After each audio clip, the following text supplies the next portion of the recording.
Hello అందరికీ నమస్తే. Welcome back. ఈ వర్షాల కారణంగా మాకు విపరీతమైన పని ఉంటుంది.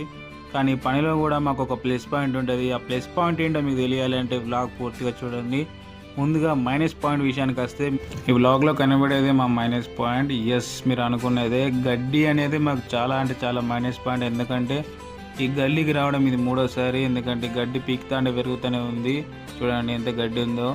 అండ్ ఈ గల్లీకి ఎందుకు రావడం మూడోసారి అంటే ఇక్కడ డెవలప్మెంట్ అనేది లేదు, ఇక్కడ డ్రైనేజ్ లేదు, మెయిన్ రోడ్ లేదు. అందుకే మూడోసారి రావడం జరుగుతుంది. ఎందుకంటే ఇక్కడ ఉన్నవారు కంప్లైంట్ ఇవ్వడం జరుగుతుంది. అందుకే మేము ఇది మూడోసారి రావడం.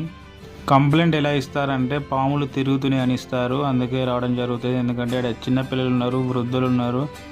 అందుకే ఇక్కడికి వచ్చి క్లీన్ చేయడం జరుగుతుంది. Main priority. ఎందుకంటే మెయిన్ రోడ్ లేదు, డ్రైనేజ్ లేదు కాబట్టి.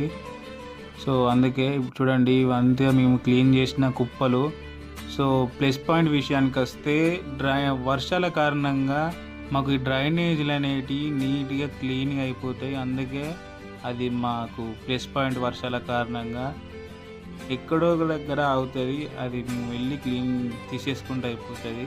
వర్షాలు పడకపోతే ఎక్కడున్న చెత్త అక్కడే ఉంటుంది. సో నలుగురం పోయి తీయాల్సి ఉంటుంది. వర్షం పడితే నలుగురు పోవాల్సిన పని ఉండదు.